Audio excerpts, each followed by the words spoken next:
I had recently started working at my hometown's historical library, which had been undergoing renovations. The library had a rich history, and I felt privileged to contribute to its revival.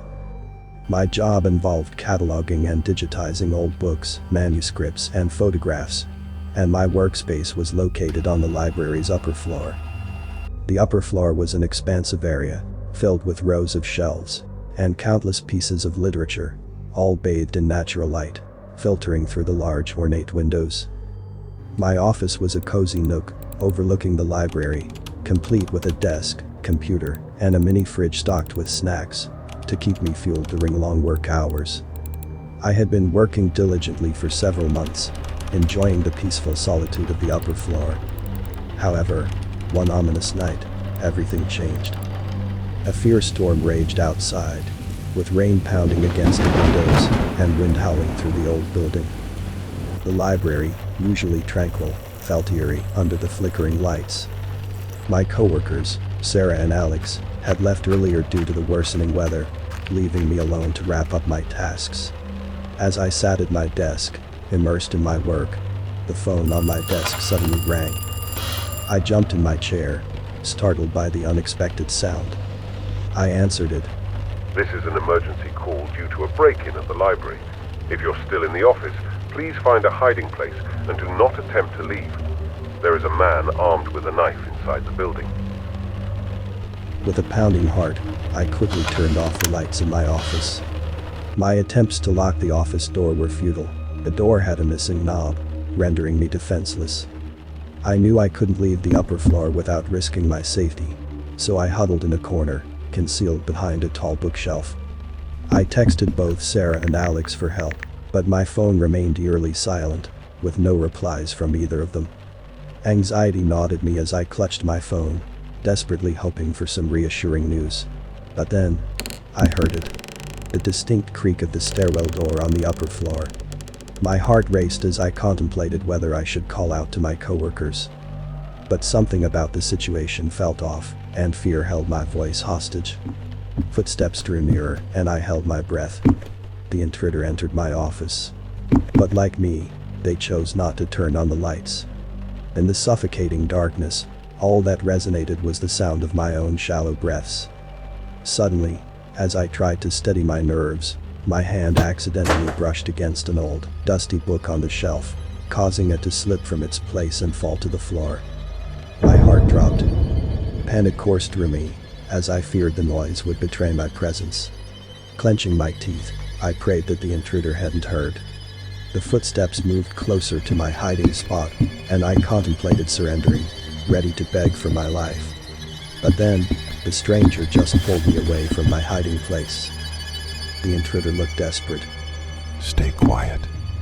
I'm hiding here too. I stammered. What's happening upstairs?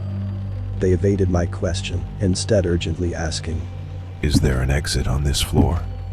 I nodded, pointing them in the right direction.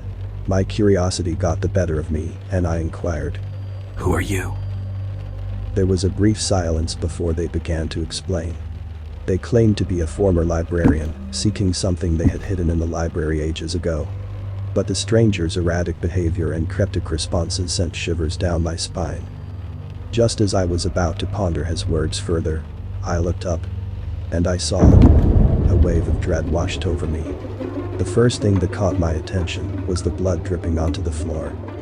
My eyes widened in horror as I followed the trail of crimson liquid. Only then did I notice the knife sticking out from the man's back pocket. The man had noticed my suspicion, and his eyes bore into mine with a wild intensity. Panic surged through me, and I bolted. As I ran from my hiding spot, I knew I had to find safety. The man with the knife was still inside the library, and my only hope was to make it to the lower floor. I stumbled down the stairs, and to my immense relief found the police waiting. Relieved, I spotted Sarah and Alex among the officers, their faces a mix of concern and relief. I couldn't believe I was safe. The officers swiftly apprehended the intruder, disarming him and securing the area. The man with the knife was subdued and taken into a car, his menacing presence finally neutralized. Later, when the authorities had finally apprehended the intruder, we learned that his motives remained a mystery, just like the dark secrets of the library itself. But one thing was certain. I had narrowly escaped a night of terror, and the echoes of that ominous evening would haunt me for years to come.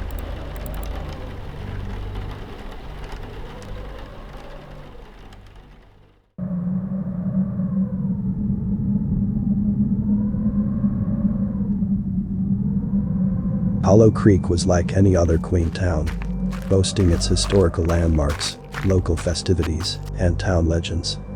But as Halloween neared, the tales and myths surrounding Marley Mansion became the talk of the town. And this year, curiosity was at its peak.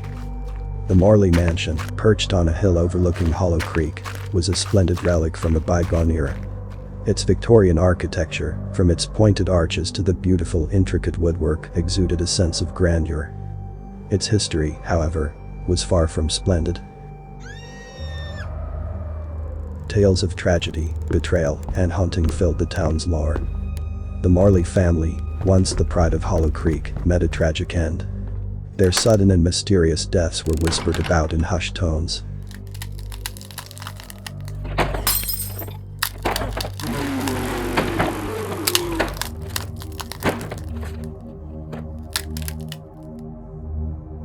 Some said it was a family feud that turned deadly. Others believed it was a curse brought about by an old vendetta. Whatever the truth, the mansion, once filled with life and laughter, now stood as a silent sentinel.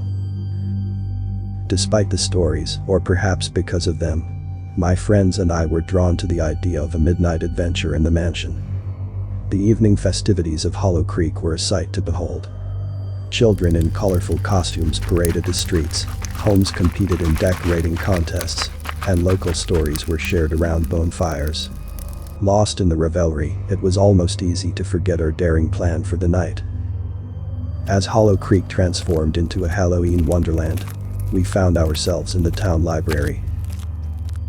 Elise, with her innate ability to uncover the most hidden of records, discovers a collection of handwritten journals and old newspaper clippings, all pointing to Marley Mansion. These papers hold testimonies from various townsfolk over the years, each weaving tales of personal encounters and chilling events linked to the mansion. They describe disembodied whispers, shifting shadows, and chilling accounts of Eleanor Morley's apparition. For hours, we delve into the documents. Sam, always the strategist, sketches potential paths we could explore inside the mansion based on these accounts. I, both intrigued and apprehensive, note down patterns and common themes that appear. The library, usually a place of quiet study, transforms into our secret base, a hub of anticipation and planning. The stories not only bolster our excitement, but also set our purpose to unravel the enigma of the Morley Mansion. As the clock edges got closer to midnight, our anticipation built, and we made our way up the mansion's winding path. The iron gates creak as we push them open and step onto the estate's grounds. Every rustle of the leaves, every whisper of the wind feels more pronounced, playing tricks on our already heightened senses. Pushing the grand doors open, we were met by the musty scent of aged wood, and the sight of once opulent interiors now tarnished by time. Elise shared snippets from her research as we explored.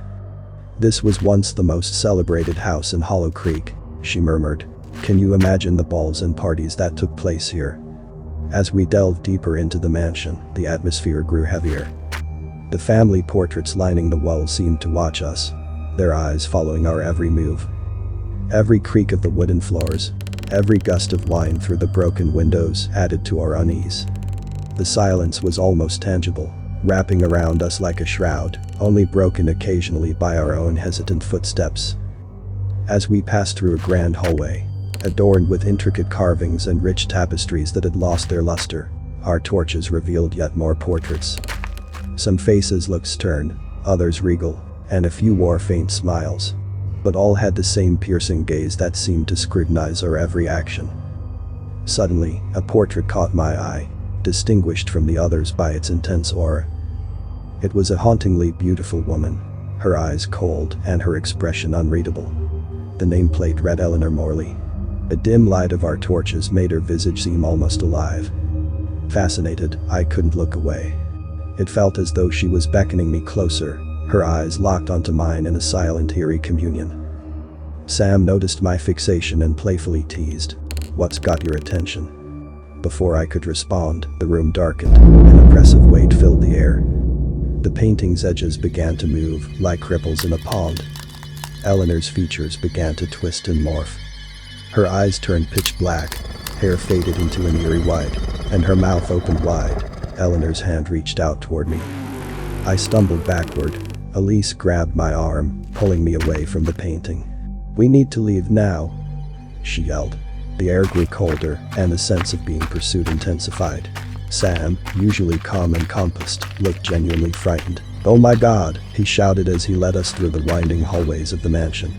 Every portrait we passed seemed to come alive, transforming into a nightmare, and hands trying to reach us, as if wanting to pull us into their painted world. With the front door in sight, we sprinted towards it. Bursting through the entrance, we spilled onto the lawn, gasping for air.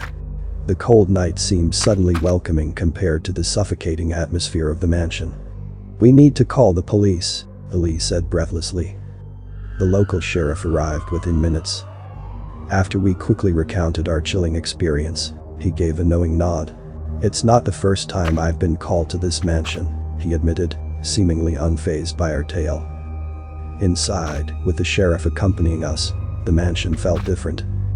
The oppressive weight was gone, replaced by the more familiar feel of an abandoned house. The portraits looked just like ordinary paintings. The sheriff studied the portrait of Eleanor Morley. "Every year, some brave souls venture into this house, and every year, tales of odd occurrences emerge," he mused. Elise, ever the skeptic and not one to believe in the supernatural, began inspecting the room closely. She paused, taking a deep breath and letting it out slowly. "There's something odd about the air," she observed, her scholarly curiosity evident in her furrowed brow. "It feels heavier." Sheriff looked skeptical. "Look, I've been to this mansion more times than I can count. Kids get scared, see things that aren't there. It's an old house, with lots of legends. It tends to play tricks on the mind." Elise met his gaze with determination. "Sheriff, this isn't just about what we saw in the paintings. It's about the atmosphere here. Something isn't right. I think there might be a tangible, real reason behind what we experienced." After a moment of consideration and perhaps recalling the numerous past incidents at the mansion, Sheriff Thompson sighed. "All right," he relented, "we'll run some tests. Let's see if there's any merit to this theory of yours." A few days later, he called us to the station. The results were in. "You kids weren't hallucinating," he began. "The house was filled with an old form of paint, used back in the day, which releases fumes over time. These fumes, combined with the house's lack of ventilation, can cause hallucinations. It's possible that the Morley family was affected by this, leading to their tragic end." The news spread through Hollow Creek. The Morley mansion mystery was finally solved. A mixture of relief and disappointment filled the town. Some were glad to know the logical reason behind the tales, while others mourned the loss of a good ghost story. We were left with a lasting bond and a newfound respect for the dangers of the past. We realized that sometimes the scariest things aren't supernatural, but very much grounded in reality. The Morley mansion was sealed off, a silent reminder that sometimes legends have a kernel of truth at their heart.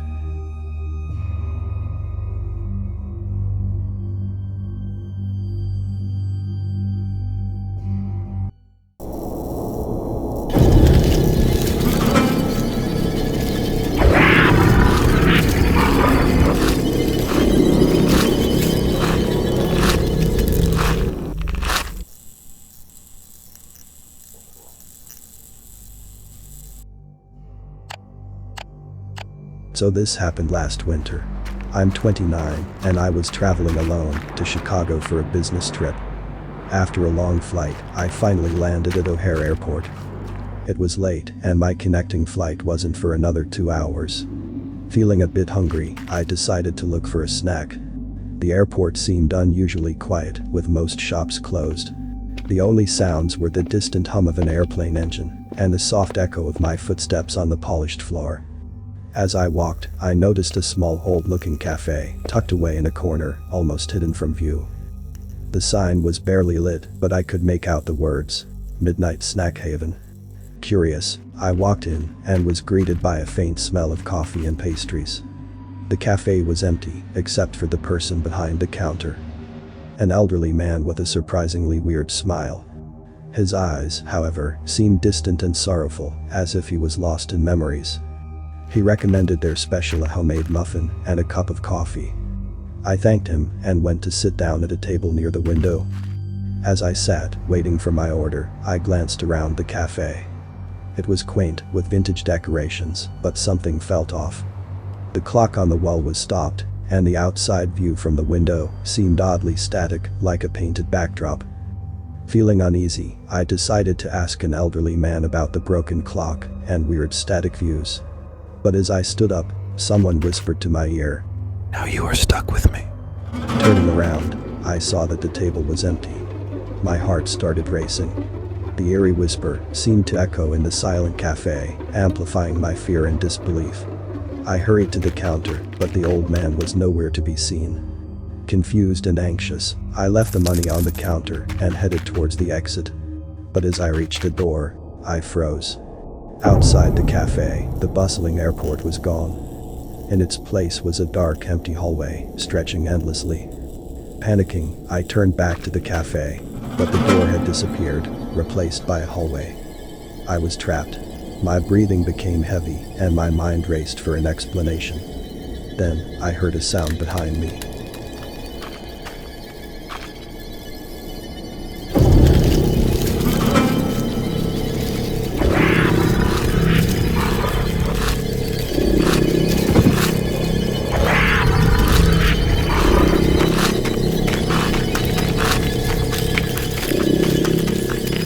I screamed and ran, not knowing where I was going and what the hell was going on.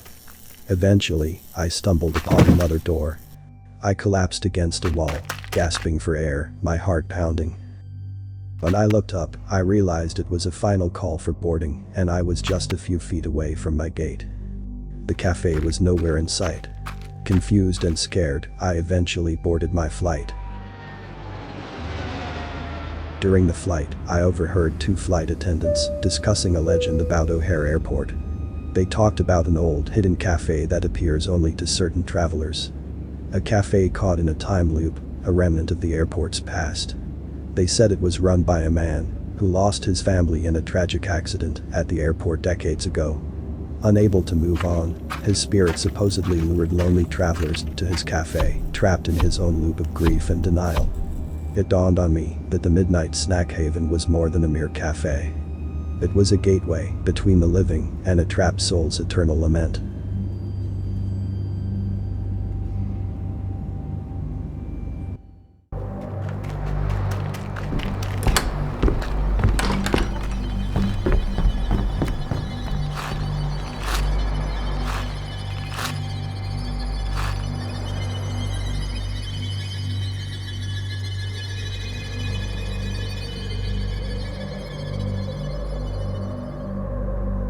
In a quaint and peaceful town, I found my calling as a photo restorer, a role entwined with the delicate task of breathing life back into time-worn photographs. My job was more than just a profession. It was a journey into the past, unearthing the hidden stories locked within each faded image. This tranquil existence, however, took an unexpected turn when I was presented with an offer that was both intriguing and unnerving. A substantial salary was on the table, but the job required me to move into a sprawling, antiquated mansion, far from my current residence. The catch was not just the relocation, but the sheer volume of photographs awaiting restoration in this secluded abode. Embracing the challenge, I decided to stay at the mansion, a decision that introduced me to a life far removed from the one I knew. The house, with its towering ceilings and echoing halls, came with an additional perk: 2 servants whose sole purpose was to maintain its vastness. At first, the mansion exuded an air of serene majesty, its silent corridors and spacious rooms, a stark contrast to my previous urban dwelling. The only sounds breaking the stillness were the rustling of leaves in the vast gardens. As days melded into weeks, the mansion began to reveal its peculiarities. There were inexplicable occurrences. A piano note hanging in the air, as if played by an invisible hand, or doors that would creak open, as though pushed by unseen forces. Initially, I rationalized these happenings as quirks of an old house, perhaps magnified by the wind or inadvertently caused by the servants. But one foggy evening, as I settled into a worn armchair with a book, a new disturbance arose.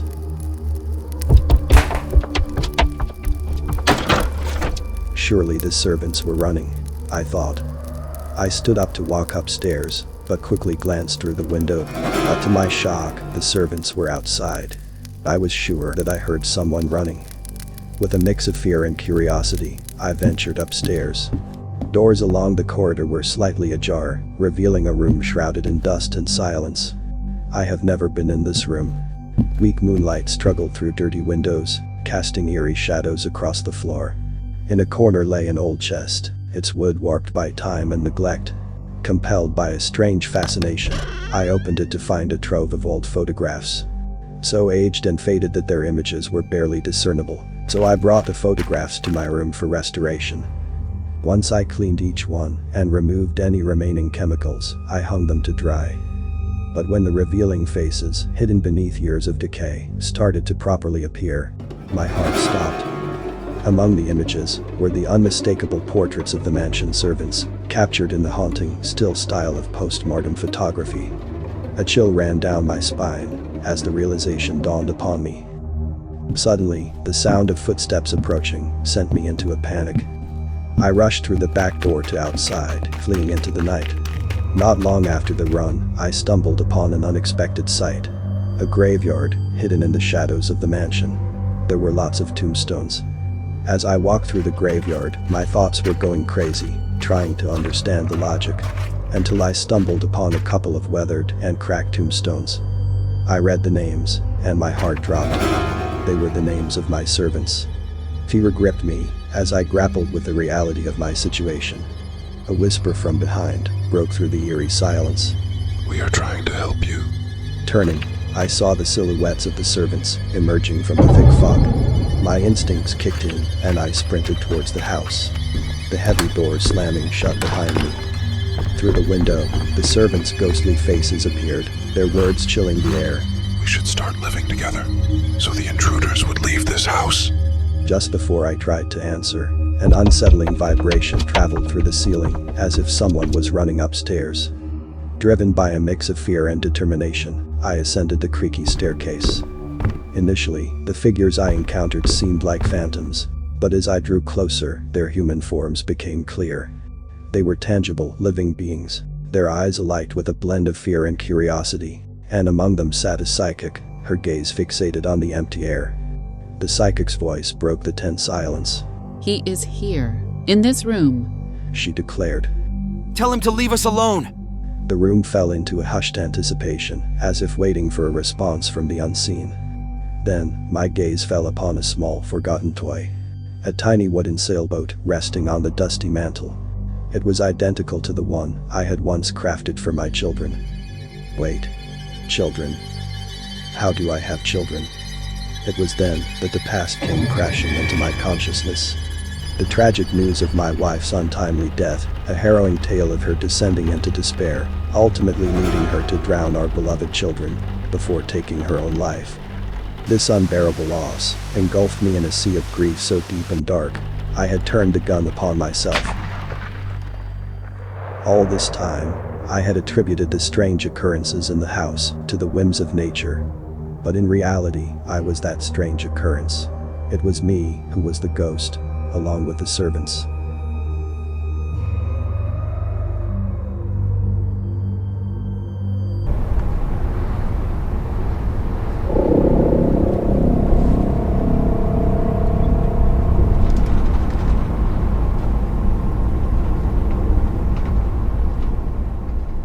In the depths of winter, I decided to visit my Uncle Jack, who lived in a remote cabin in the snowy mountains. He had recently injured his leg and needed assistance.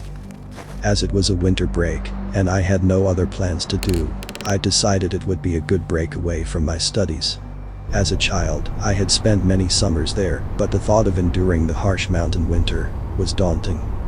The cabin, nestled in a thick forest, was rustic and isolated, with only a few distant neighbors. Arriving during a heavy snowstorm, the cabin seemed more like a relic from the past. Uncle Jack, though in pain, was cheerful and welcoming. However, his stories of mountain winters, filled with treacherous weather and wildlife, left me uneasy. That night, as the blizzard raged outside, the cabin felt unsettlingly alive. Battered by the winds, groaned and creaked, setting my nerves on edge.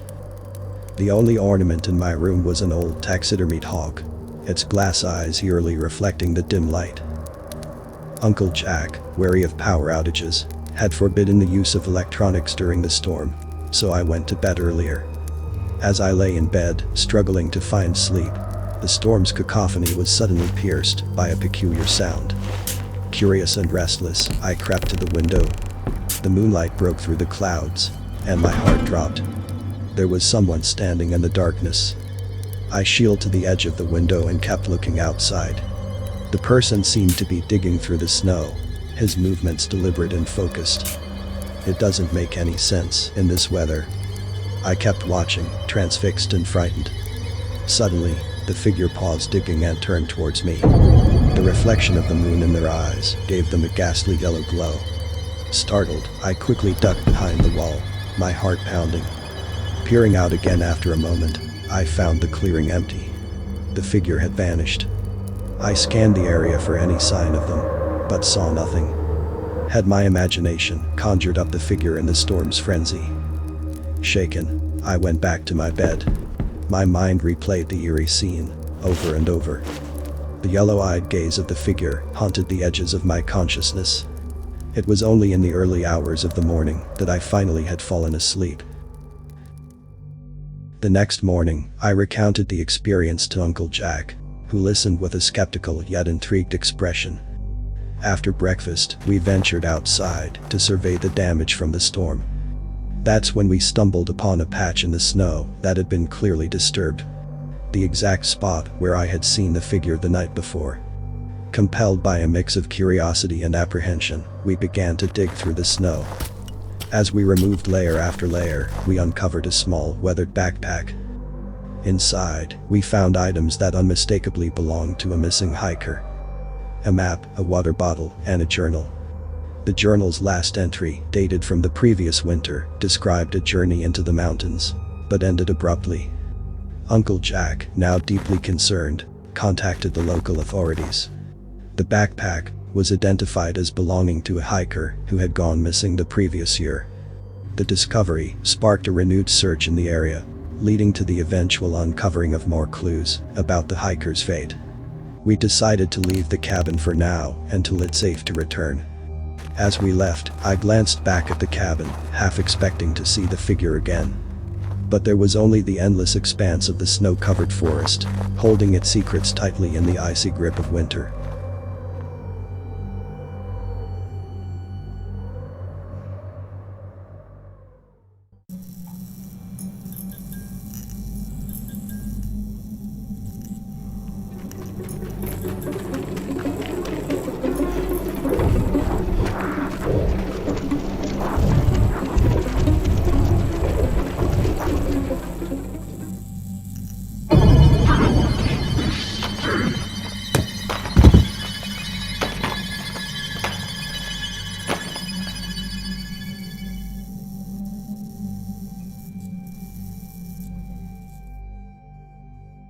As autumn painted our town gold, Halloween was on the horizon. Whispers of the season and the palpable excitement of the upcoming festival filled the air, hinting at the magic and mystery the night would bring. Jake and I had always gone trick-or-treating together, ever since our childhood, but this year was different. It marked our last Halloween celebration before we embarked on separate college journeys. The evening was more than just crisp. It was chilly and surreal. A light mist covered the streets, giving the town a ghostly silver sheen. The fog wrapped around lampposts and slid across sidewalks, adding mystery to our journey.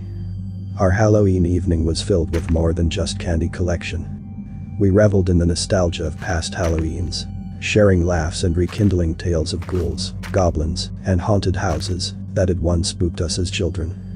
However, as the evening deepened, Jake dared me with a proposition that sent shivers down my spine. "What about the witch's house on Elm Street?" he queried. The witch's house, decaying for ages, had been abandoned for years. Every Halloween, there were rumors about children who approached the house and never returned, and the mysterious old man who was sometimes seen peering out from the windows, even though nobody had lived there for years. "I dare you to knock on its door," Jake said. His voice trembled with excitement. I shot him a wary look. "Have you lost your mind?"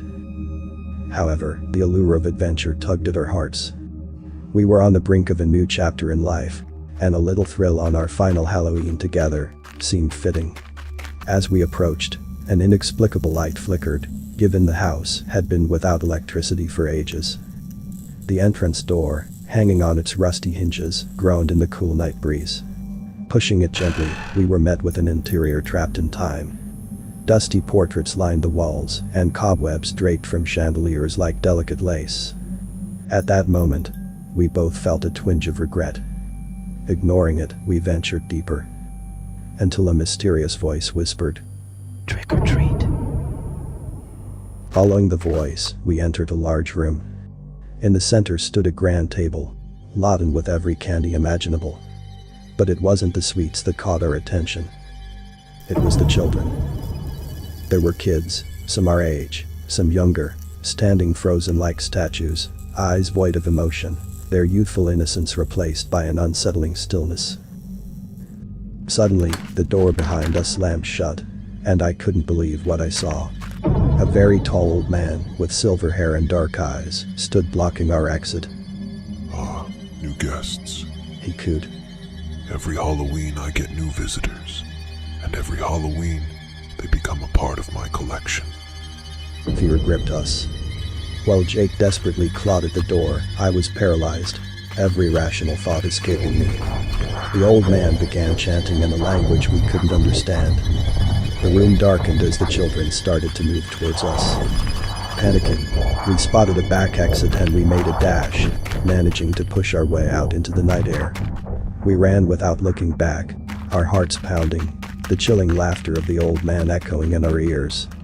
When we finally reached home, we bolted the door behind us, taking a moment to process the nightmarish encounter. The safety of our own walls couldn't erase the horror etched into our minds. As I settled into the room, every shadow seemed to whisper, every creak of the house sent adrenaline rushing through my veins. During the night, I thought, I will go crazy. The next morning, the town was met with shocking news. Following a distressed call from a nearby resident of the witch's house, the police had discovered a dead body inside. I felt as if the ground beneath me had given way. The reality of the situation was far worse than any of the ghost stories I had ever heard of. The witch's house, a place of fictional terrors, was now the scene of an actual crime, and I had been there just hours before. A knock at my door jolted me from my thoughts. It was the police. They wanted to discuss the previous night's events, hoping I could shed some light on the mysterious happenings. They explained the grim situation and connected the dots. It turned out the old man and the children were part of a group of pranksters, known for staging elaborate scares every Halloween. But this year, things had gone horribly wrong. In their attempts to make the prank more terrifying, they inadvertently caused the death of a witness who had a heart condition.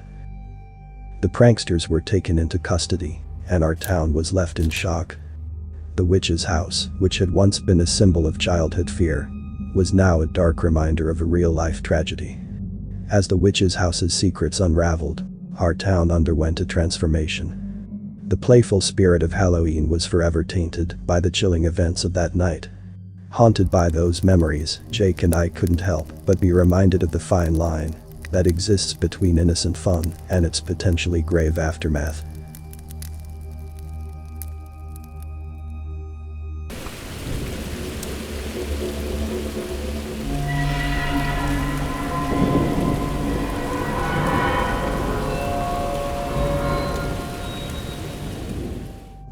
When I was in college, I and a few friends decided to spend the weekend in a secluded cabin deep in the woods.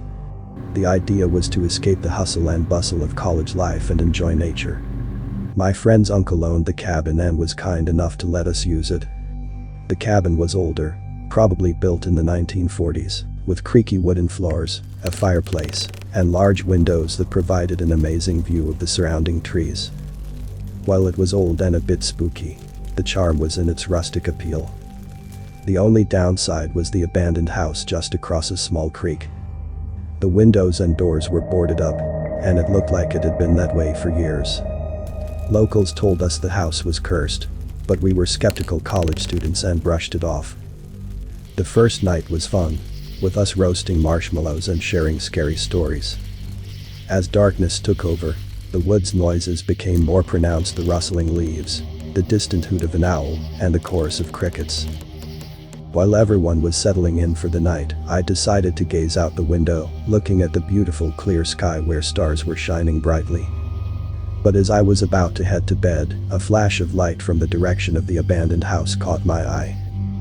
I squinted and saw someone with a lantern moving inside the house, shadows dancing on the boarded windows. My initial thought was perhaps someone was living there. But then I remembered the stories. Curiosity got the best of me. I decided to sneak closer and see who was there. The light seemed to be moving through the house, from one room to another. I kept my distance, hidden behind trees. As I peered through a cracked window, my blood ran cold. I saw an elderly woman, with gray hair and a white nightgown, holding the lantern, muttering to herself. It was rumored that an old woman had lived there years ago, and had disappeared without a trace.